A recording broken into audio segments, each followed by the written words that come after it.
just loves everything about Texas A&M, everything. Toughness, effort, discipline, pride, and grit. This talk is never going to change, guys, because it's the same thing that leads to success. You got to buy into it, you got to believe it, and more importantly, you got to live it. King in the pocket, slant, call behind Anais Smith, incomplete. Been that kind of a day for the Aggies.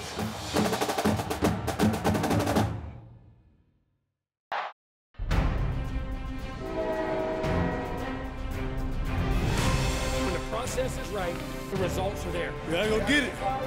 They ain't gonna give it to you. Get there the same way you just got here. One play at a time, one situation at a time. Love, trust, and believe. Stay true to the process. Everything will be good. When we do things right, we're always going to do things right. We're always going to be here. You go dominate the game. Put your will upon it.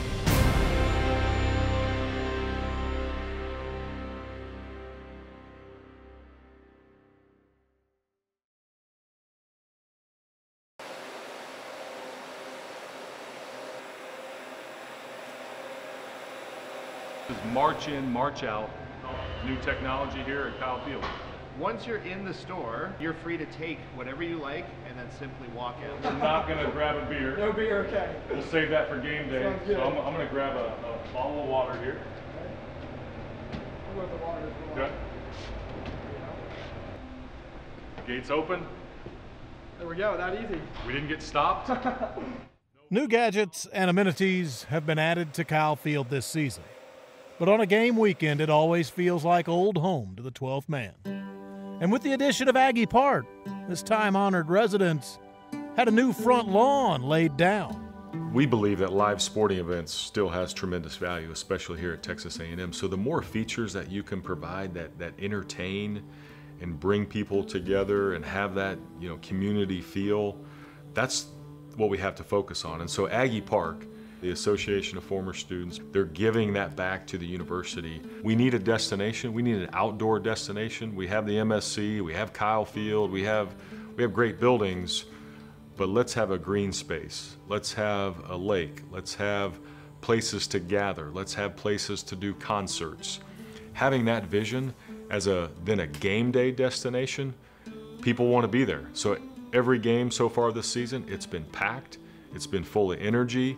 The core marches over the bridge, all these features that make Texas A&M unique and special, that's what Aggie Park really brings to the forefront.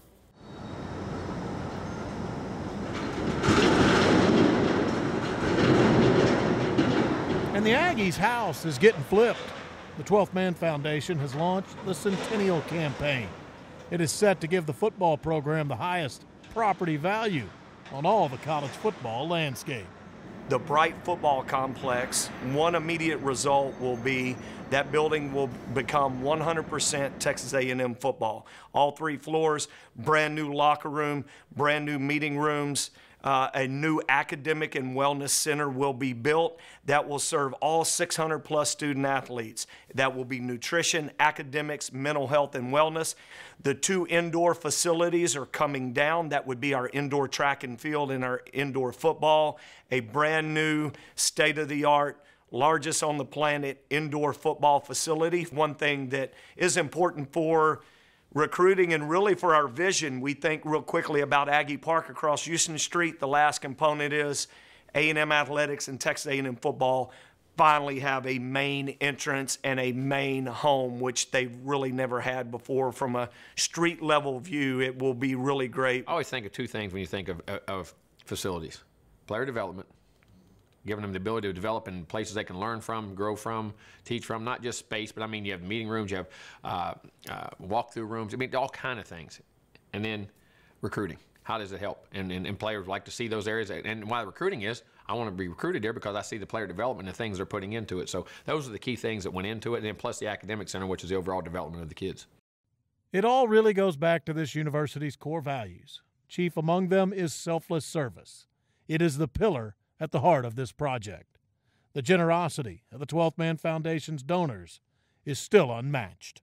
We have the best donors in college sports, and really we're really the envy of all other programs. They always ask, how do you do it at Texas A&M? What is it about Aggies where they give back? Really amazed. I mean, it's never ending, and they give, and They love the school and they want it to be great, and they're doing all the things they can do to try to help us be that way. On the practice fields, this team is back at work looking to get rid of the bitter taste of defeat. The season slows down for no one. The Aggies must keep moving forward and prep for prime time this Saturday. I feel like a good way to bounce back is just putting App State behind us, putting like the loss behind us, looking forward to a new week and getting ready to roll at practice. It all starts on that Sunday, making sure everybody is downtime to the stretch and stride, making sure everybody on the same page, really just taking those things that we made mistakes on and learning from them and doing better. Go back to the basics, you know. Whenever you get in trouble, you always got to go back to the basics of what got you to this point, and that's just hard work, doing the little things, making sure that you're always on time and everything. Just have that urgency to get better, you know. As a whole, you just gotta have the urgency and the will and the fight power to get back, and to like just let yourselves know that, hey, this is not done. A&M takes on the 13th ranked Miami Hurricanes. The lights will shine bright on the matchup that kicks at 8 p.m. A national stage is waiting for the Aggie comeback story to play out. It's an opportunity. Life's about opportunities and what you do with them and how you capitalize on them. And they're seeing a big opportunity from a national audience and a great home crowd and an A&M team that is getting a lot of talk and a lot of things have happened, and they'll be ready to play. And they've played 2 really good games so far this year and look very good. The main thing that you try not to do is let it get to your head and let it just overconsume you to where you try to do too much. Because at the end of the day, you don't have to do too much. All you got to do is your job. This game, you know, is under the lights, and, you know, nighttime games always have the best momentum and the best just feeling from the crowd, you know, because they like them late nights, Friday under the night games. So it should be a fun game, you know, just a great opportunity to play a great team and just to get after it again and get better. I like night games, just under the lights, adrenaline rushing, a lot of people. I see students already just out there packed. You know, like no matter if we lost or win, they just like still supporting us. So I really appreciate them for that. So I can't wait to get back out there and play. Because, you know, this is one of the biggest games we have at home. So I know people are very excited about it, you know, and then plus they have all day to wait, you know, the game day jitters for everybody. They're going to be at the cookouts, they're going to be at the tailgates, you know, probably have a couple drinks, you know, get loose, and then by the time they're already in the stadium, it's late night, and they're just going to be already hyped and already ready to go. You got a hell of an opportunity in front of you.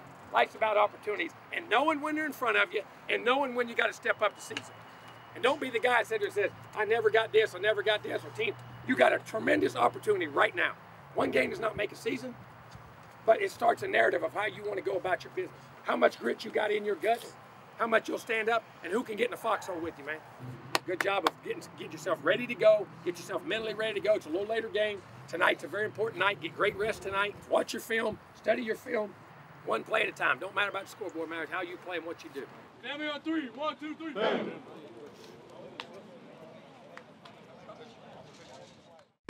The Pulse, Texas A&M football, is presented by 44 Farms, the official beef of Texas A&M athletics, and ABC Home and Commercial Services, official pest control partner of Texas A&M athletics.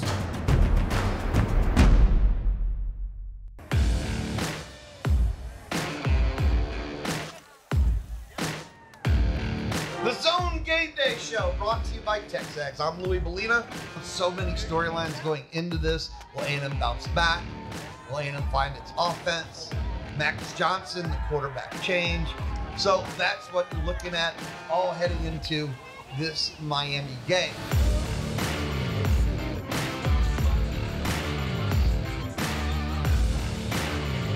Howdy, Aggs, and there are no more magical words than sold-out Kyle Field on a Saturday night.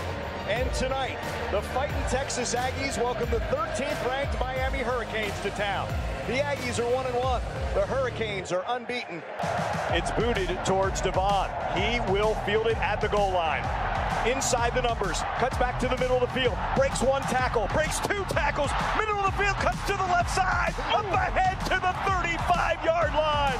Just rev up this sold-out crowd right from the start, and here comes Max Johnson. Ball's at the 36 on the left hash. The left-hander throwing.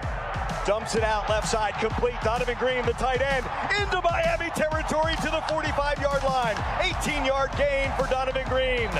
A-Chain cuts inside the tackles. He's at the 30. He's inside the 30 to the 28-yard line. In motion goes A-Chain to the right. Looking to his left, Johnson. Rifles the throw, caught at the 20, to the 15. Tackled out of bounds, and Nia Smith at the 12-yard line.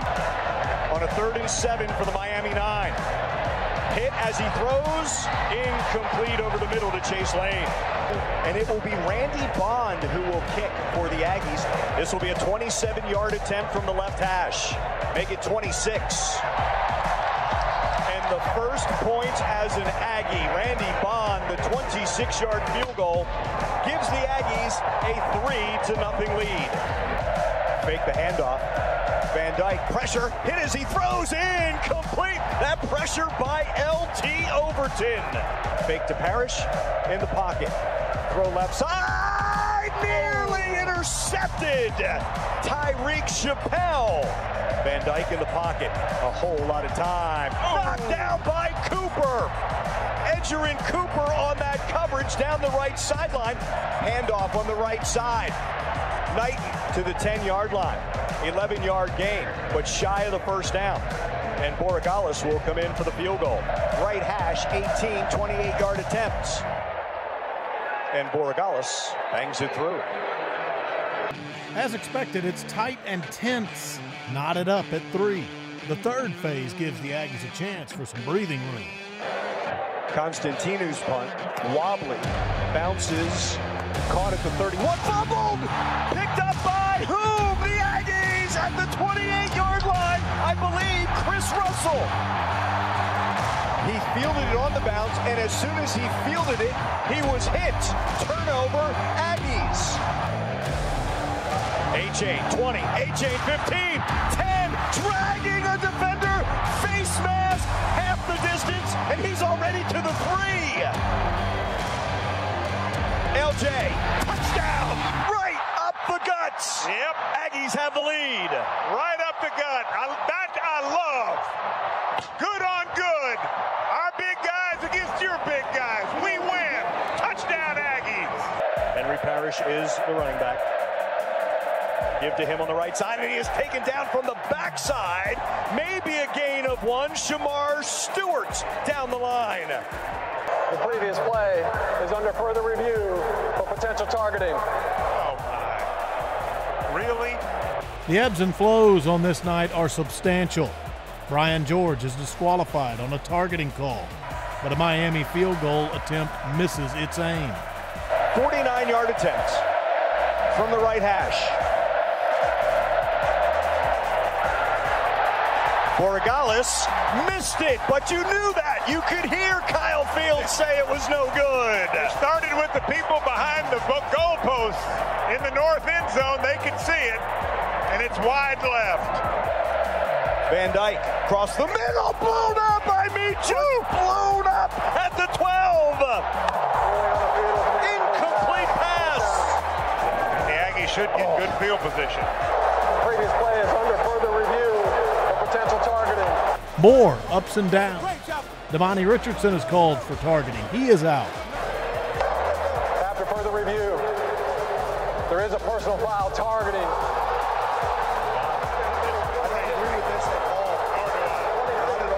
This is one where a guy is getting kicked out of a game for just playing hard football. That's all he's doing. Miami's sustained drive results in another field goal try. 36-yarder Borregales. He's hit a 28-yarder, and he missed a 49-yarder. Kicking to the south end zone. Blocked! It is blocked by the Aggies! Albert Regis is high-stepping to the sideline. Still 10-3. The Pulse, Texas A&M football, is presented by 44 Farms, the official beef of Texas A&M athletics, and ABC Home and Commercial Services, official pest control partner of Texas A&M Athletics. First half comes to a close. The Aggies have the 10-3 lead on the Miami Hurricanes. Guys, defense doing a great job. They don't score, we win. Offense, you're moving the football. Just finish the drive. Finish the drives. Has the poise to do it. You did it early. Keep the same thing. Come back, get the running game going. High percentage pass. We'll get our shots and play. Defense doing a great job. We get them pinned back. We got to keep them back there. And the self-inflicted wounds. Keep your head up when you hit things. Don't hit the head and shoulders. Wrap, hit low, step on the toes, hit on the rise. See what you hit. Be smart at what you got, okay? But listen, guys, we got to control both lines of scrimmage. We got to get back and control both lines of scrimmage and the stuff we do. Third downs, we got to convert. We got to stop. We got to play great goal line, short yards, red zone defense, and then every possession ends with hey. Every possession ends with hey. Let's start our season right here and go win this damn thing. Second half. Come on. Control that thing. Finish on 3. 1, 2, 3.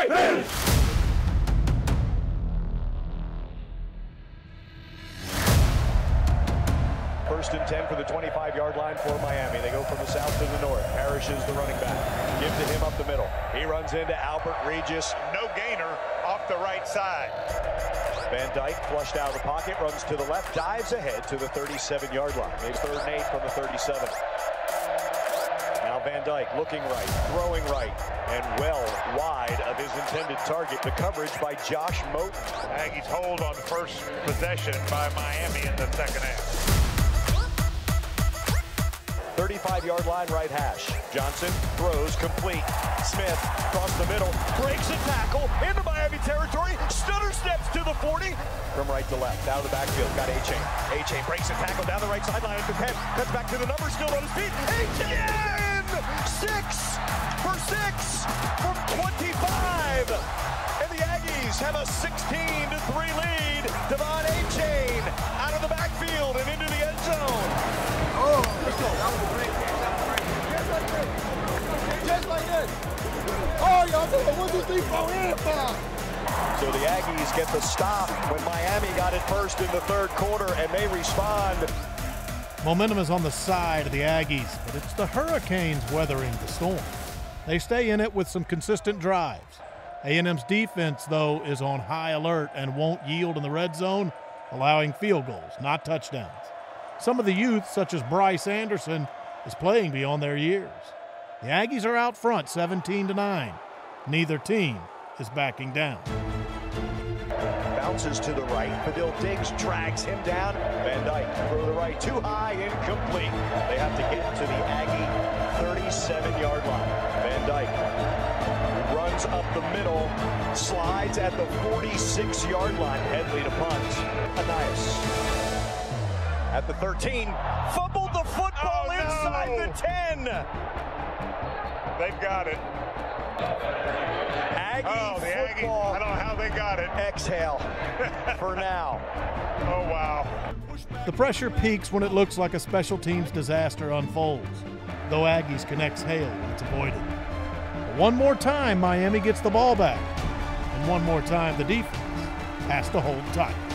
High booming kick over to the Aggie sideline. Stevenson at the 43-yard line, and that is where he is hit right there. Van Dyke, plenty of time, nobody open. Throw right side, too high. Parrish out of the backfield, over the middle. Incomplete, Edger and Cooper, the coverage. 10 out of the backfield. Knight is hit by Jalen Jones. Inbounds at the 40-yard line. It's 4th and 4.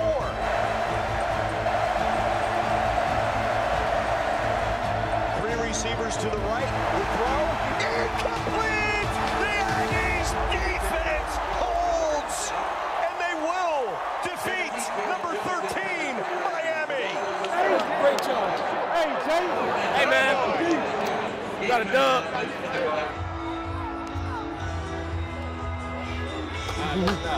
Hey, great job. Great job.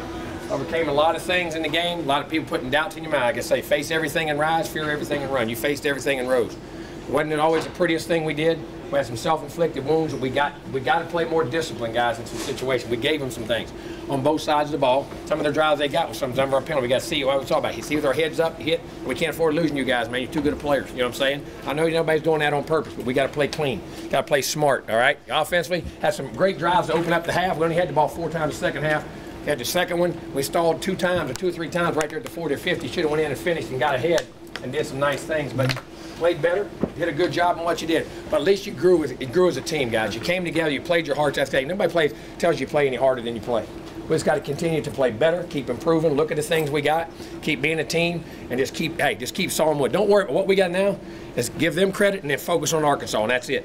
That's all we got to do. That's it. 1 week at a time. You just keep chopping things down, you get to where you want to go. We got a lot of growth to have, got a lot of development to have, got a lot of young guys stepped up. A lot of guys had to play ball tonight, it didn't. The other thing we got to have, guys, is everybody on the same page doing the right things for our team. Absolutely. But I'm proud of you for the win. It's a hell of a win. It's a hell of a team win. Offense, defense, you did things. You played field position. Offensively, even when you did still move the ball, you kept them pinned back the whole game. They were pinned back inside the 10, I think, 3 times. Nick, you had 3 punts inside the 10. Am I not right? Sir, great job.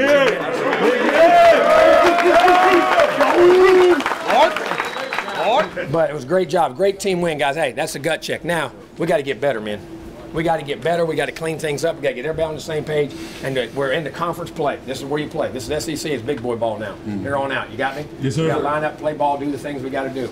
Got a lot of guys here, too. A lot of recruits and people here that are going to add to this program in the future, man. Love having you guys here, be a part of us in here. You guys talk, intermingle, and talk with these guys when you get here. But proud of you, happy for you. Got to be on time, Max. Great job in the first start. Hey, boy. Did a hell of a job managing the game and doing things. Made the plays when we had to make a chain. You're awesome in the game. Nice. You guys did some really good things. Everybody did. Y'all battled and did some really good things. Win together, lose together. That was a hell of a win, man. Hell of a job, guys. Hell of a job. Those are those grinded wins that I say that really build your team and give you confidence in yourself. And I mean, we all want to go out there and say we won, we scored 50 points and they scored none and we won the game. But man, some of the character building teams, especially when you're dealing with young players, these kind of wins and things can really be beneficial to you. Now you got to continue to get better and we got to do things, fix things, but you fear everything and run or you face everything and rise. That's what it stands for, one of the 2 things. And I thought our kids really faced the situations, faced the scenarios, faced and I'm saying negativity from a point that, you know, guys were down, we lost a game, had articles, things said, and that's part of persevering at this level too. Learning to block out the noise, eliminate the clutter, and that's what writers do. That's their right, and they're writing what they write. But that's part of playing at this level. Everything you do is scrutinized, criticized, and you got to keep moving on. You got to play in a cocoon, and you got to block it off, and you got to rise. And that makes you a stronger person, a stronger team, a stronger organization, and you do things. And I think our kids did a really, really good job of that. There's no place like home, and no home like Kyle Field. But after 3 straight in front of the 12th man to begin the season, a longer stretch out on the road looms. The Aggies don't play at Kyle again until October 29th. In the immediate future, the start of Southeastern Conference play with the Southwest Classic in Arlington against the Arkansas Razorbacks. Top 10 team in the country, very physical on both lines of scrimmage. Very well coached, play very hard. Linebackers are active and athletic. Secondary is very good, multiple looks, 3 down, 4 down, all the things they do. Offensively, no huddle, big quarterback can run and throw. Receivers are dynamic, backs can run. They cause a lot of diverse problems with their schemes. Our special teams, really good team, play hard. Sam does a great job with those guys, got them coached up well, and it's going to be another great game.